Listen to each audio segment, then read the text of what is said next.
Good morning and welcome to this week's live IGTV. I'm not okay if you're not okay.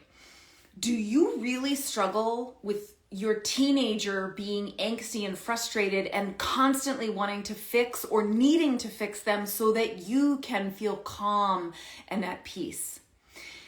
This is a normal reaction as a human, but it's even more common if you were raised like me as a Gen X or Gen Y in some certain situations that I'm going to expand on today to help you to cut these ties so that you don't live in constant emotional exhaustion, needing to fix or change your teenager's emotional state so that you can feel calm, happy, joyful, peaceful, excited, whatever the things are, okay?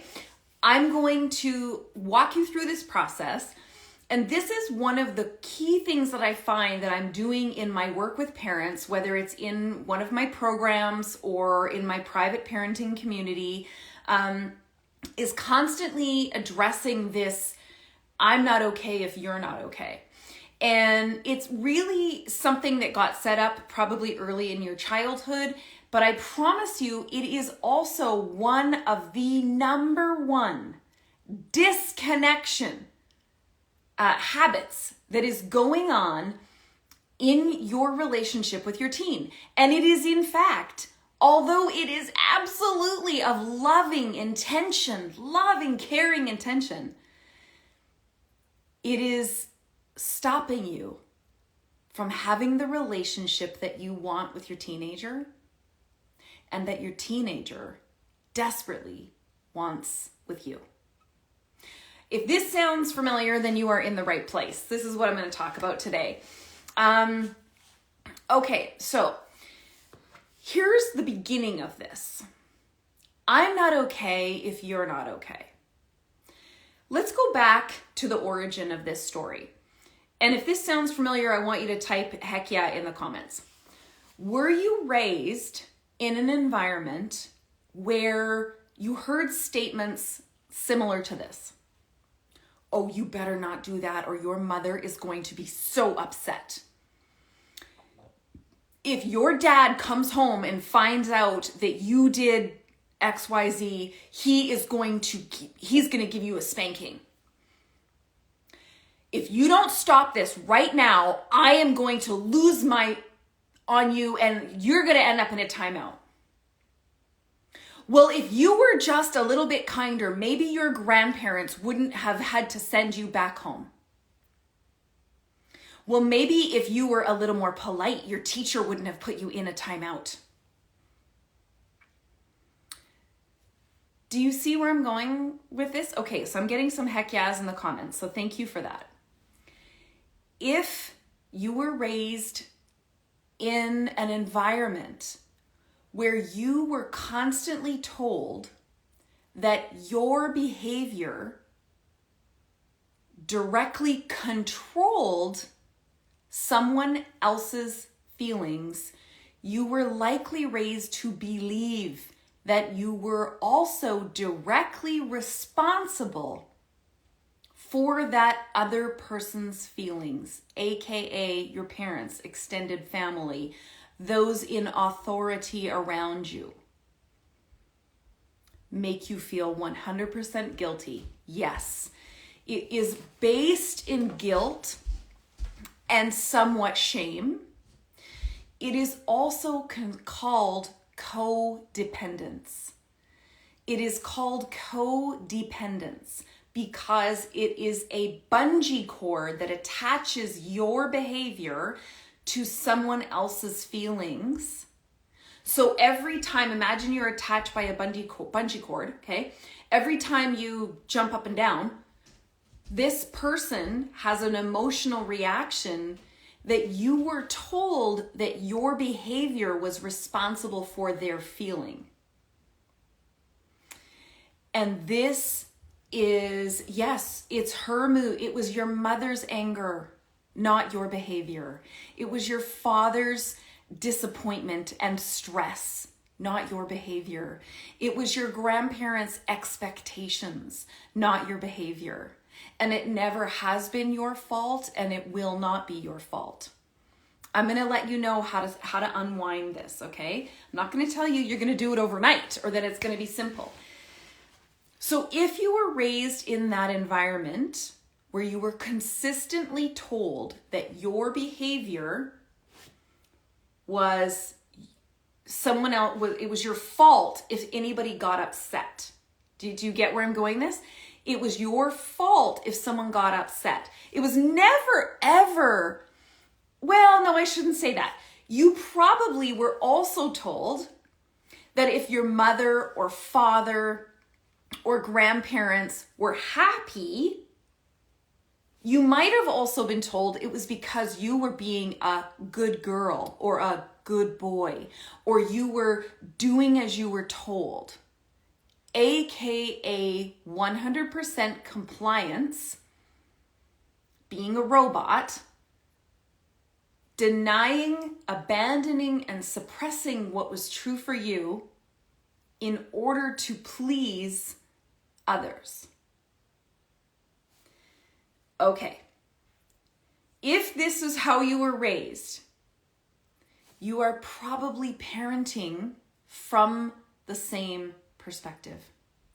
You are likely parenting now in a way where you still believe your behavior is directly impacting your teenager's emotional state. Now, I'm not saying in a relationship that, of course, like it might have some impact, but when you believe that you are responsible for your teenager's emotional state, that you are responsible for that, okay? I have some bad news for you. Teenagers are angsty, they're angry, they're frustrated, they're pissy. That's who they are. It is a function of their brain development. It is a very unhappy place in there for a number of years. So for 2 to 4 years of your life, you are dancing around like a squirrel on an energy drink, desperately trying to fix them and change them because you are in a state of triggered fight or flight, because your programming says that is your fault. That is your responsibility. And you better just dance faster so that you can fix them. And then you can be deemed as a good parent, a good person.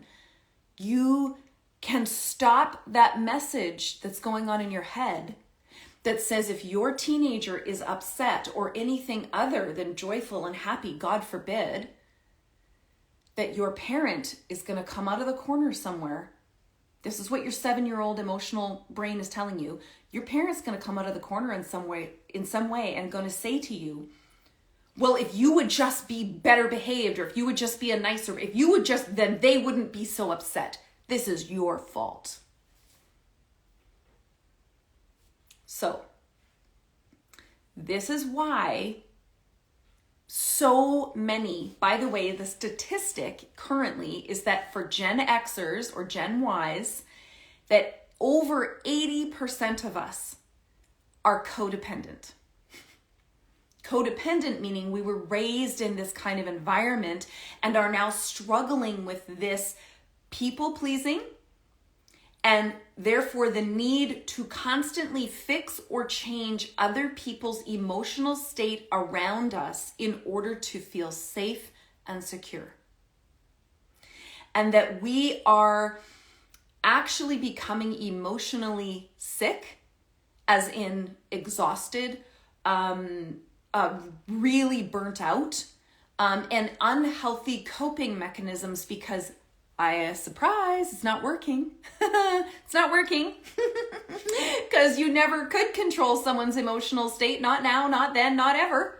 But you're still trying, and you're just running harder and harder and faster and faster. And so our generation as parents is being diagnosed with things like adrenal fatigue, depression, anxiety, all of these things because they are now showing that over 80% of us were raised in that environment and have codependent behaviors.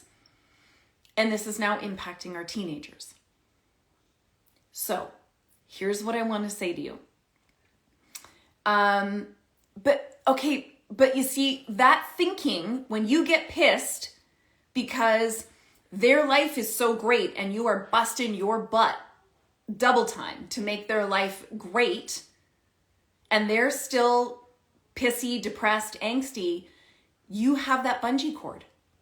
You are directly correlating your behavior to their emotional state. It's not true.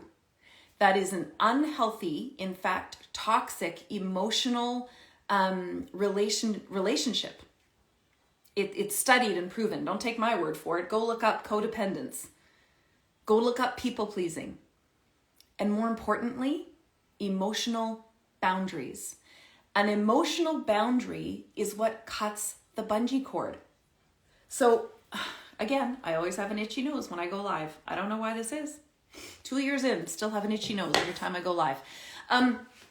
So here's the next step with this. This is what I tell parents consistently in my programs and in my parenting communities. You are not responsible for your teenager's emotional state. Yes, the way that you be in your relationship will certainly impact them in some way, just as the way that they are behaving is impacting you. But impact is different than ownership. Impact is different than ownership. If you go for coffee with a friend, okay, here's how you know that you might have a little bit of codependence. If you go for coffee with a friend and your friend is really struggling, they're struggling with perhaps some work relationships with their boss, maybe their parents, maybe their teenagers, maybe their neighbor. And you can feel your stress level rising. And rather than listen and witness your friend in their struggle, you are sipping your coffee because you're like, okay, solution. We are going to solution because we have got to fix you, because this cannot be, because you can't be upset or uncomfortable, or I'm not okay because I am not safe. And that is what this programming that you were likely raised in. And I just want to say right now, I'm not against your parents, okay? So please don't go back to your parents. Don't go like yelling and screaming. They were not taught this either. This is an issue. Please don't go do this to your parents, okay? I'm getting there. So we are now moving to the emotional boundary. You are not responsible for your teenager's emotional state. When your teenager is upset, angry, pissy, angsty, frustrated, which they are 90% of the time, as a function of their brain development, I need you to hear this. I have lots of other videos on it and articles, so I'm not going to go into detail right now, today. Your teenager's moods, that roller coastery, holy Hannah, what kind of neighborhood is that in there, is a function, physiological function of their brain development that is normal for 2 to 4 years of their lifetime. So I need you to anchor yourself in that truth right now. I need you to stand hard in that truth, because that scientific truth will be the first step of you beginning to realize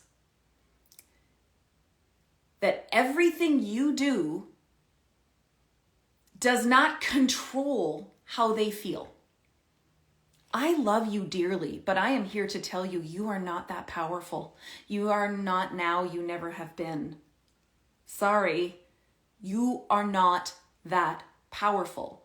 You do not control how other people feel, even though that is the lie that you were raised in.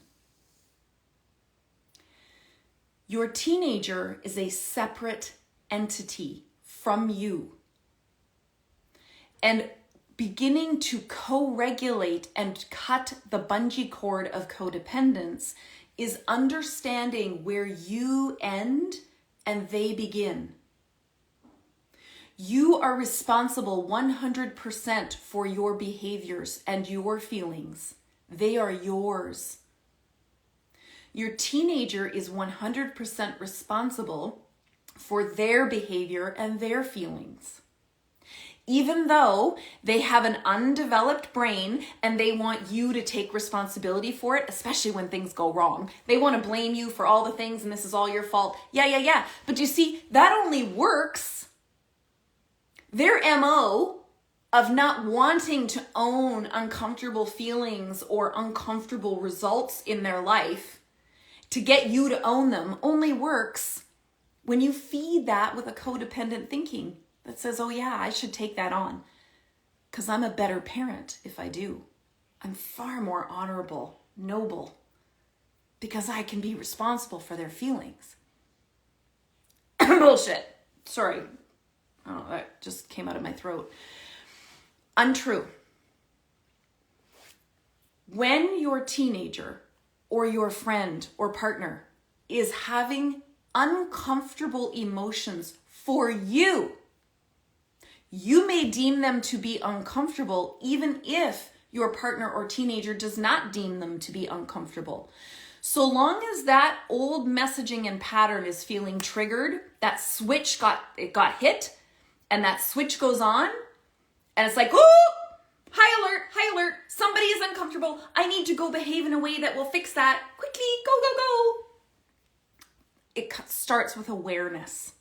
Noticing when that switch gets flipped and you are in what is called a triggered state, which ultimately what that is that your emotional brain, which is where all of your programming from your past lives, not in your conscious brain. So don't be thinking, oh, you're just not smart enough. This has nothing to do with your intellectual brain. Good luck on that. Your intellectual brain is approximately 8 business cards thick. It's about this big, about 8 business cards thick, and it lives right here. You know where the rest of your brain is? The rest of it. Yeah. So this isn't about intelligence. This isn't about thinking. No. This is about building the awareness in that teeny little intellectual part of your brain of when that flip gets switched, where you begin to feel in your body some sensation of discomfort because you are now judging the situation to be unsafe. Your emotional brain is saying, this is unsafe. This is unsafe. Someone is feeling uncomfortable. I need to go do something about it. I need to, and whatever that sense of uncomfortable is in your body, I want you to build that awareness. From that awareness, I want you to take a deep breath. Take another one. I'm okay even if you're not okay. Me being okay when you are not okay, either in my perception of you or your perception of you, does not make me a selfish person. It makes me a healthy and whole person. I'm going to say that one more time. I can deeply care about your discomfort. I can be wholly present for you in your discomfort without taking ownership of your discomfort and still feel whole, complete myself. This makes me a better support. A better support. Not a selfish person, not a crappy parent, not a crappy friend. Because I understand where I end and you begin. It is not my job to fix you. It is not my job to change you. And the number one way that you will disconnect your relationship with your teen is consistently every Lord-loving day is trying to fix and change a natural state of frustrated, angsty, pissy angriness that your teenager's in. Stop trying to fix and change them. Few things will create more disconnection, lack of trust, and lack of respect than you consistently trying to fix or change your teenager's natural, uncomfortable state because it makes you uncomfortable. Or you think somewhere because in your programming you were told you were responsible for that. And if they aren't in some state of happy, joyful, cheerful, friendly, Instagram, social media worthy state, you're a sucky parent. And they're obviously broken. Stop it. Empathy does not mean fixing or changing. No. Go look up the definition of empathy. There is nothing in the definition of empathy that says agreement. Nothing in empathy says agreement. Zero. There is nothing in empathy that says fixing or changing. Zero. There are 4 cornerstones to empathy. Number 1, the willingness and ability to take on someone else's perspective of their experience as they believe it to be true. Not as you believe they should be experiencing it. Did you hear did you hear that little S word in there? Did you hear that? Whoops, should, there it was. The minute you say should, the minute you think should, you're trying to change or fix them. Empathy is perspective. The willingness to see someone else's perspective as they believe it to be true. I don't care if you ever had that experience. I don't care if you think you had the same experience, so you know exactly how they're feeling, and that is definitely not how it should be. Oh, do not do the self-righteous. Don't do that. Disconnection, ding, ding, ding, ding.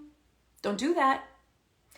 The second cornerstone of empathy is understanding that you do not need to give up what you believe or to be true or think in order to take their perspective.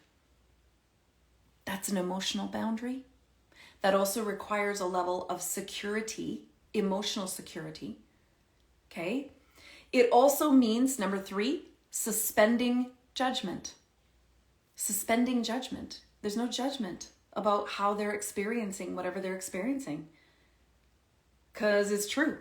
Want to know why? Because it's theirs. That's why.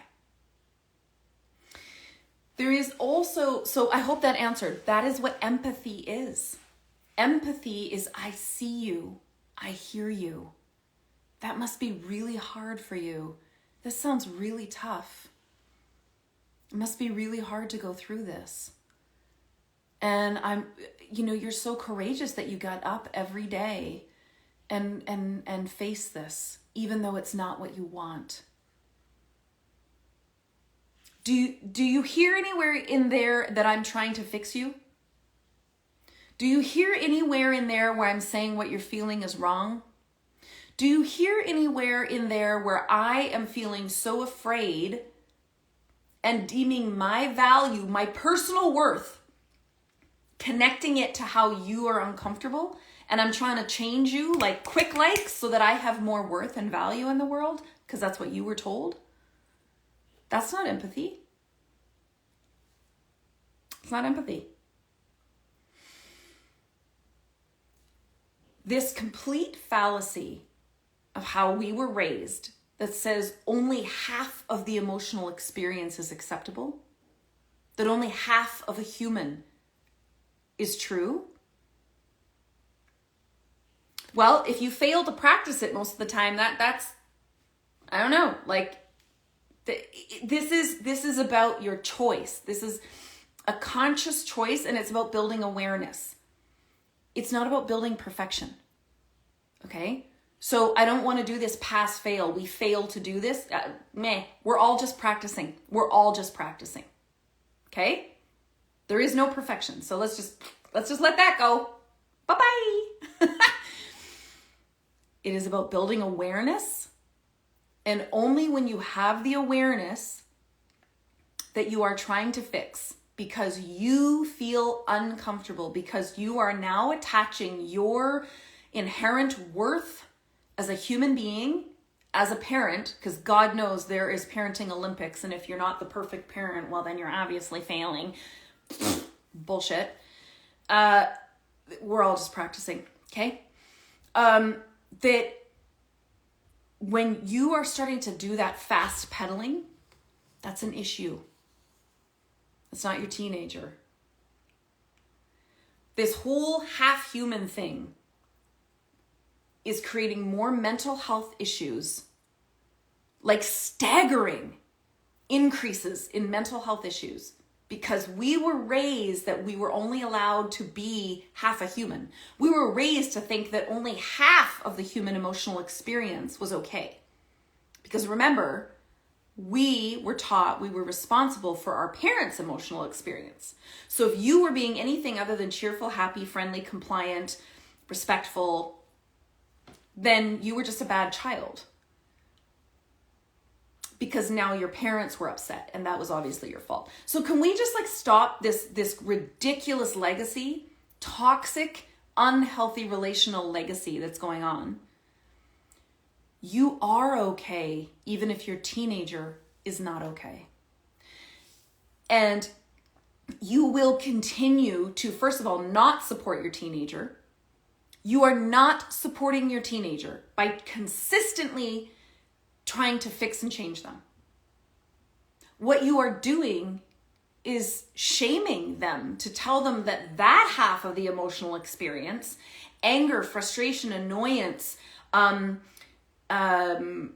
sadness, melancholy, resentment, you're teaching them that all of that part of the human experience is not okay. It is shameful and not okay, and they need to get with the program and get on to the other half quick-like. And then they feel guilty about having the other half of the human experience, which is where this consistent mental health issue is skyrocketing, because our teenagers are learning, as we did, to deny, abandon, and suppress any emotions where their parents feel uncomfortable. Does that sound familiar to you? Deny, suppress, or abandon true and real feelings because when you express them, you were told that upset your parents or your grandparents or other ones, people in authority, and so you needed to not be that way. Just don't be that way. The way to end this is emotional boundaries. Know where you end and where they begin.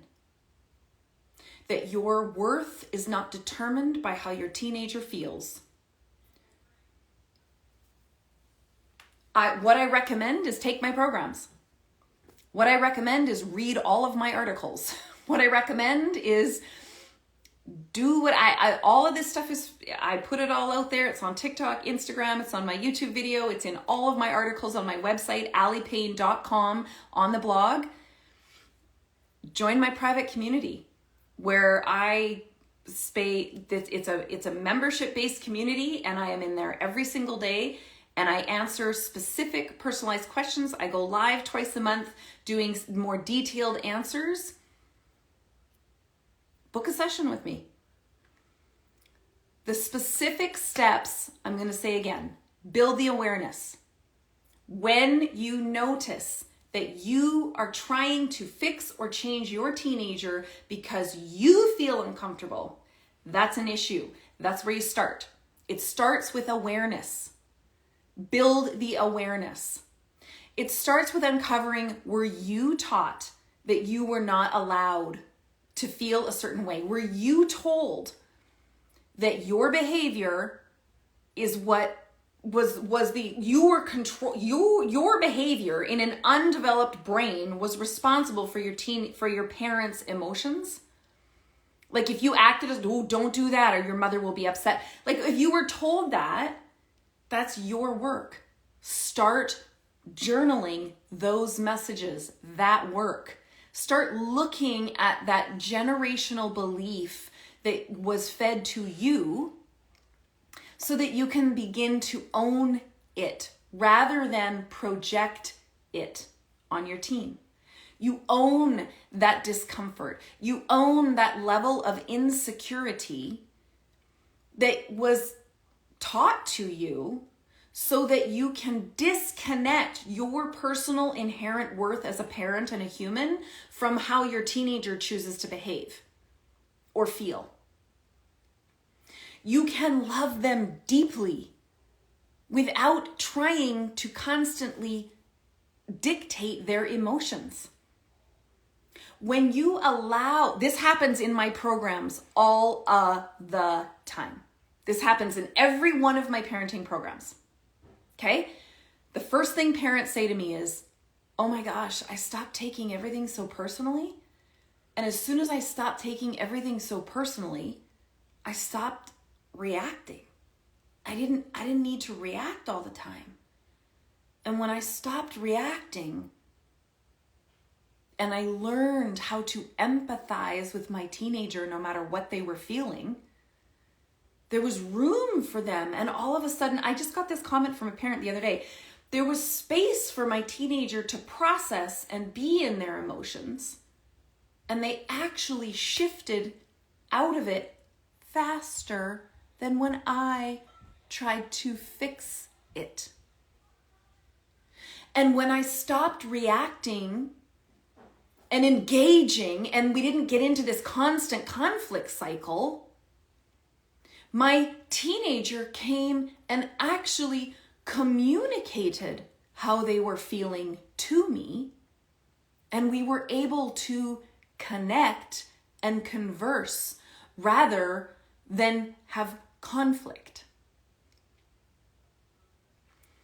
When you learn that you are okay, even if your teenager is not okay, and the powerful skill of empathy, which never, ever means agreement or fixing or changing, you build emotional safety. It is now safe for your teenager to be messy, and they are. It is safe for your teenager to have emotional storms around you, and they will self-correct faster than you constantly trying to fix it because you feel uncomfortable. Emotional safety is one of the 3 cornerstones of every one of my parenting programs that build healthy relationships built on trust and respect so that you connect with your teen in the way that you want. And I'm going to tell you, so does your teenager. Emotional safety. It is safe for me to bring my mess to you, and you will simply witness me in it without making it wrong. And you will simply validate and empathize with me no matter what I'm feeling, because all feelings are human and normal. That's emotional safety as I define it. Number 2, meaningful connection. I can talk to you about beliefs and values that are not yours, and you won't constantly try to lecture me to match or align with you. We can banter back and forth in different views and opinions without conflict. We can just be curious and uncover. That's it. Meaningful connection. And the 3rd is true belonging. Your teenager feels loved, seen, and accepted for who they are, and they don't need to deny, abandon, or suppress any of that to feel loved by you. Those are the three pillars of every one of my parenting programs. They're all coming up in September. If you're not already on my email list, you want to tap the link in my bio here on Instagram and hit community hit community. That'll get you into my free parenting Facebook group, where you can connect with, you'll get notification of my programs, or you can go on my website, and fill out the box that pops up, and you'll be notified. You'll get all my weekly newsletters and be notified of, when my programs are coming up. So you are okay, even if your teenager is not okay. Okay? This starts with building awareness of your past programming, understanding that you are not powerful enough to change anyone else's emotions. You are simply responsible for your own. That your worth as a human being and as a parent is not connected to how your teenager chooses to behave or feel. And that to the degree you are okay, even if they are not okay, you are in fact a better support because you're not making it about you. You're not constantly making their emotional distress about you. It can be about them. And that's the only way they feel fully seen and heard, which builds emotional safety, trust, respect, etc. Okay, I hope this was helpful for you. Hit the subscribe on YouTube, hit the follow on Instagram. Please share if you found this helpful.